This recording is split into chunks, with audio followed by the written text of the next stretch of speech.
Assalamualaikum warahmatullahi wabarakatuh. Halo adik-adik, kali ini kita akan belajar tentang fisika. Nah, materi pertama kita adalah kinematika gerak. Di sini ada tentang besaran dan satuan, gerak lurus, gerak vertikal, dan gerak parabola. Gerak lurus terbagi menjadi dua, yaitu gerak lurus beraturan dan gerak lurus berubah beraturan. Gerak lurus beraturan adalah gerak di mana kecepatan benda itu konstan atau tetap. Sedangkan gerak lurus berubah beraturan itu adalah gerak suatu benda yang bisa dipercepat atau juga diperlambat.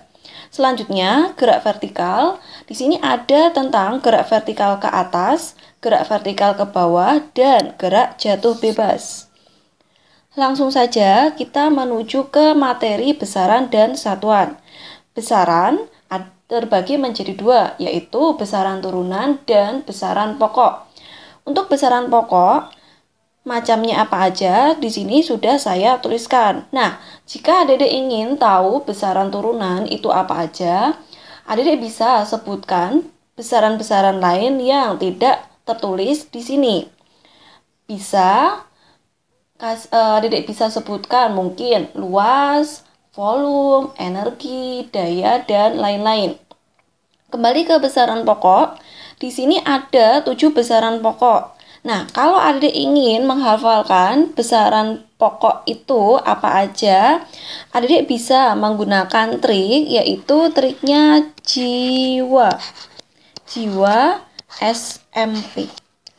J itu untuk jumlah zat, I untuk intensitas cahaya, W untuk waktu, A arus listrik, S suhu, M massa, P untuk panjang.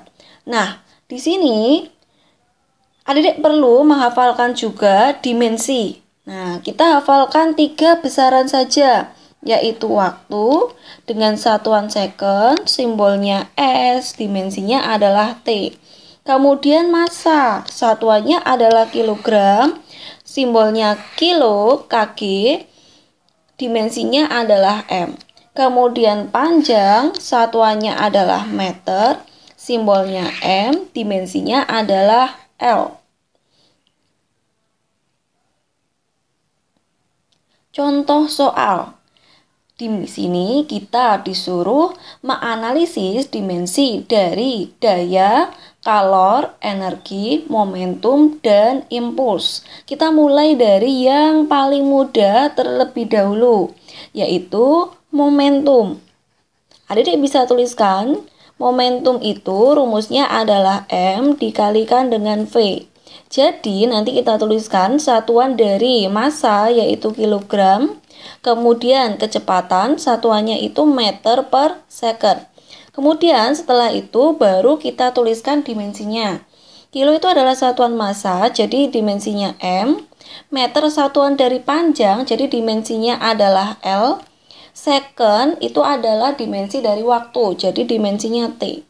Karena second ini di bawah, maka kita tambahkan di sini min 1.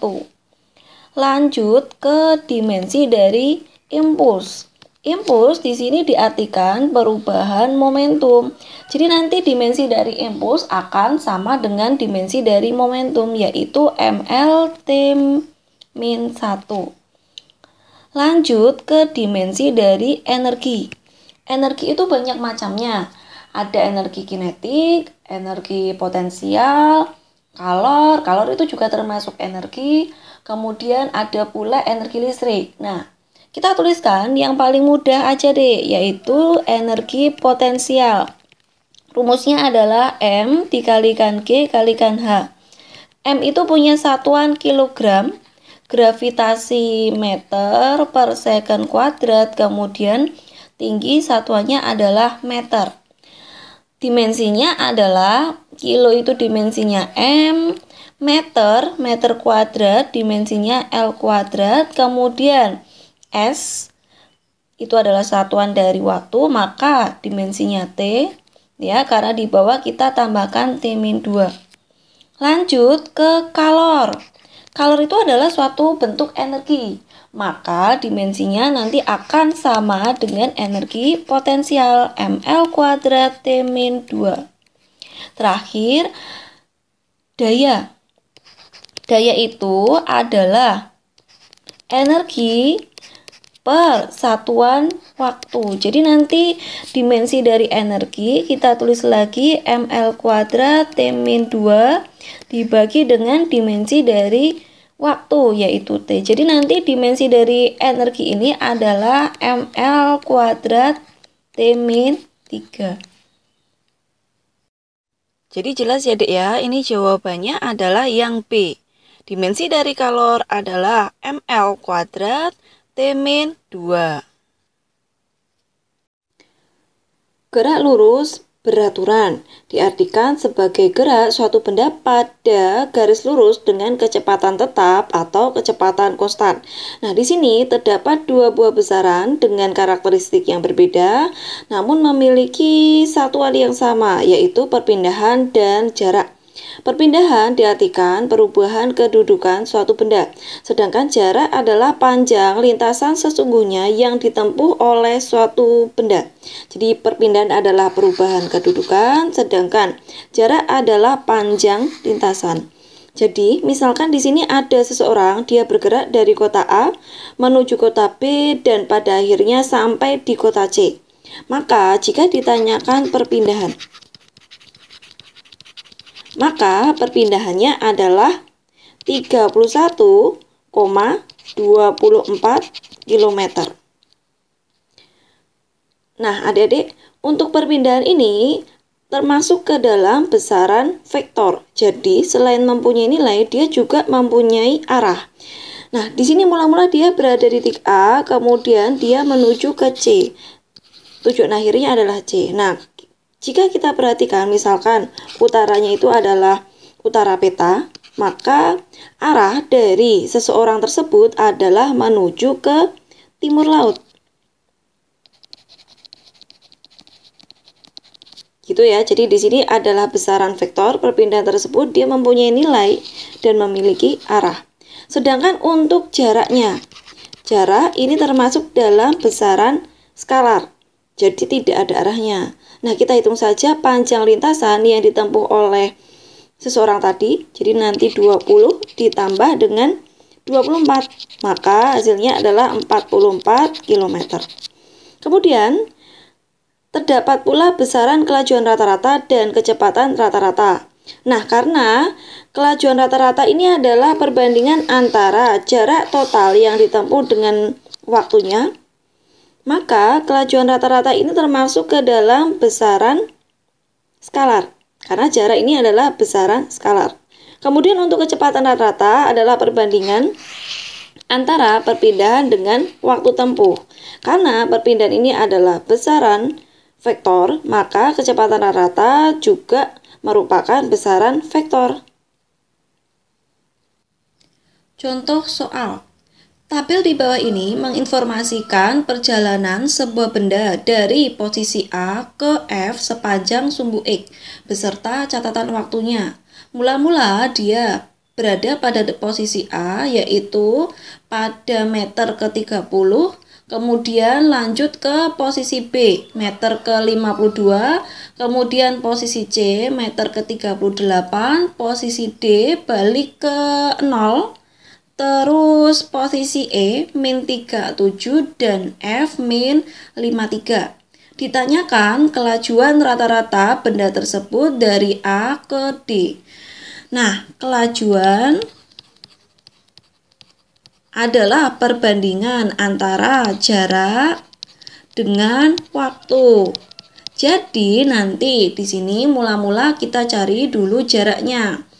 Dari A ke B jarak tempuhnya adalah 22. Dari B ke C jarak tempuhnya adalah 14. Kemudian C ke D ini adalah 38. Cukup sampai D saja karena yang ditanyakan hanya A sampai dengan D. Jadi nanti 22 ditambah 14 kemudian 38 dibagi waktunya di sini dari A ke B waktunya 10, B ke C 10, C ke D juga 10. Jadi nanti dibagi 10 tambah 10 tambah dengan 10. Kalau kita jumlahkan Yang atas nanti ketemunya 64, kemudian dibagi dengan 30. Nah, jadi 64 dibagi 30 itu kan depannya ada angka 2 ya Dek ya. Jadi langsung aja kita pilih jawabannya yang 2,47 meter per second. Lanjut, soal UTBK tahun 2019. Ada dua mobil, yaitu mobil A dan mobil B. Mereka bergerak saling menjauh. Dari saat T sama dengan 0 dengan kelajuan konstan, yaitu 20 meter per second dan 30 meter per second. Ditanyakan pada saat T sama dengan berapa, keduanya akan terpisah sejauh 1200. Dan jarak tempuh mobil A pada saat itu adalah, kita tuliskan dulu besaran yang diketahui dalam soal tersebut. Di sini ada mobil A, kecepatannya VA sama dengan 20 meter per second. Kemudian mobil B, kecepatannya VB sama dengan 30 meter per second. Nah, mereka berdua saling menjauh, kemudian jarak tempuhnya S-nya itu adalah 1200 meter. Nah, berapa waktu tempuhnya? Seperti yang Adik ketahui tadi, kalau kelajuan adalah jarak dibagi dengan waktu. Nah, kita bisa juga tuliskan S sama dengan V dikalikan dengan T. S-nya adalah 1200, kemudian V-nya di sini kan ada 2 ya Dek ya. Ini adalah persoalan saling menjauh. Saling menjauh itu artinya gerak benda berlawanan arah. Nah, untuk gerak relatif yang berlawanan arah, V-nya Dedek bisa jumlahkan VA ditambah dengan VB. Nah, berlawanan arah itu juga bisa saling mendekat. Nah, ini biasanya tipe soalnya itu ketika berpapasan. Sebaliknya, nanti misalkan Dedek menemukan soal tentang menyusul. Menyusul itu artinya kan gerak benda itu searah. Ketika searah nanti bisa Adik tuliskan VA min VB. Seperti itu. Lanjut kita tuliskan Adik ya angkanya. Jadi nanti 1200 VA tambah VB berarti kan 20 ditambah dengan 30. Nah, ini nanti ketemu 50. T-nya jadi 1200 dibagi 50. Hasilnya adalah 24 second. Kemudian ditanyakan jarak tempuh A. SA tinggal dikalikan VA dikalikan dengan T.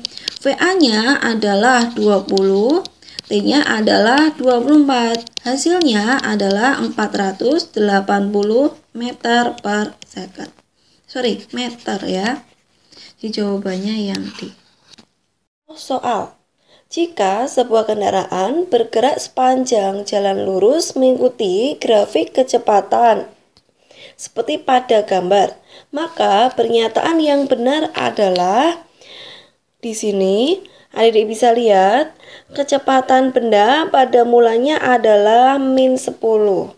Artinya di sini gerak benda itu ke kiri. Jadi kita misalkan arah ke kanan itu adalah arah yang positif, maka arah ke kiri negatif. Kemudian pada detik ketiga di sini kecepatannya berubah menjadi 0. Artinya gerak benda diperlambat. Kemudian pada detik kelima kecepatannya berubah menjadi 10. Jadi gerak benda dipercepat. Selanjutnya dari 5 ke 10 kecepatannya konstan. Artinya di sini terjadi GLB atau gerak lurus beraturan. Nah, kendaraan berbalik arah bukan pada saat T sama dengan 5 detik ya, tapi pada saat 3 detik. Nah, di sini kan awalnya dari min 10 ke 0 gitu ya, dari 0 ke 10. Tadinya gerak benda ke kiri, kemudian bergerak ke kanan. Ya, jadi yang A ini masih salah. Selanjutnya, pada saat T sama dengan 0, kecepatan benda adalah min 10 meter per second. Jadi benda ini bukannya diam saat T sama dengan 0. Selanjutnya, percepatan. Percepatan ini bisa dicari dengan persamaan delta V dibagi dengan delta T. Jadi, karena kecepatan akhirnya 10, kita tuliskan 10, kemudian kecepatan awalnya min 10, dibagi dengan selang waktunya adalah 10. Jadi nanti 20 dibagi 10 hasilnya adalah 2 meter per second kuadrat. Jadi jawabannya yang C. Yang D, perpindahan kendaraan selama selang waktu 0 hingga 10 detik bisa kita cari menggunakan luas grafik. Ya, grafik yang pertama, ini adalah grafik yang kedua. Kita hitung S sama dengan S1 ditambah dengan S2. S1 kita gunakan setengah alas kalikan dengan tinggi. Karena di sini yang ditanyakan adalah perpindahan, maka nanti tingginya kita tuliskan min 10. Sebelumnya alasnya adalah 3, kemudian tingginya adalah min 10. Jadi nanti S yang pertama ini min 15. Kemudian kita hitung S yang kedua, kita gunakan jumlah sisi sejajar kalikan dengan tinggi dibagi dengan 2. Yang sejajar di sini ada angka 5, kemudian sebelah sini ada angka 8. 5 ditambah 8 kalikan tingginya adalah 10, kemudian dibagi 2. Oke ya, nanti di sini ketemu 65. Jadi perpindahan benda dari 0 hingga 10 detik adalah 50 meter.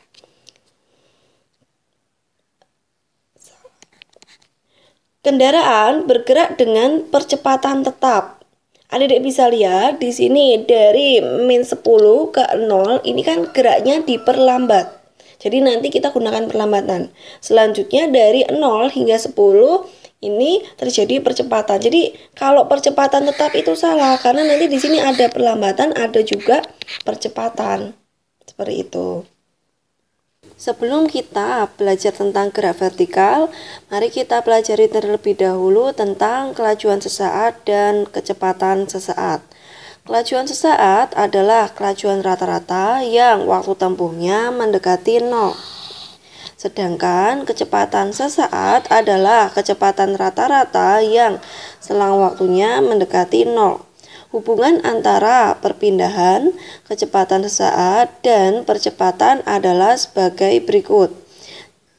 Jadi, ketika kita ingin mencari kecepatan dan di dalam soal diketahui perpindahan, maka kita gunakan turunan. V sama dengan turunan dari S terhadap waktu.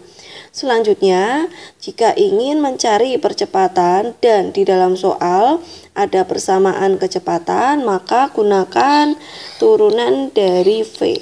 Di A sama dengan turunan dari V terhadap waktu. Sebaliknya, jika ingin mencari kecepatan dan di dalam soal ada persamaan percepatan, maka kita gunakan integral.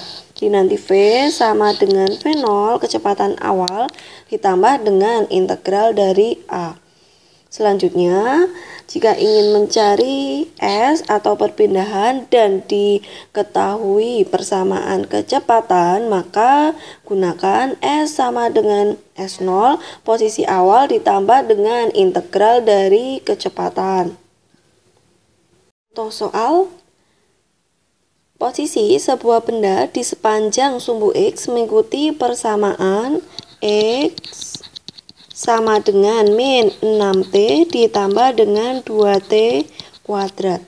Dengan posisi X adalah meter, dan satuan waktu dalam detik. Pada selang waktu dari T sama dengan 1 detik sampai dengan T sama dengan 3 detik, perpindahan dan percepatan rata-rata benda tersebut berturut-turut adalah. Jadi mula-mula kita cari dulu posisi benda saat T sama dengan 1, yaitu nanti min 6 dikalikan 1 ditambah dengan 2 dikalikan dengan 1 kuadrat. Jadi nanti min 6 ditambah dengan 2 hasilnya adalah min 4.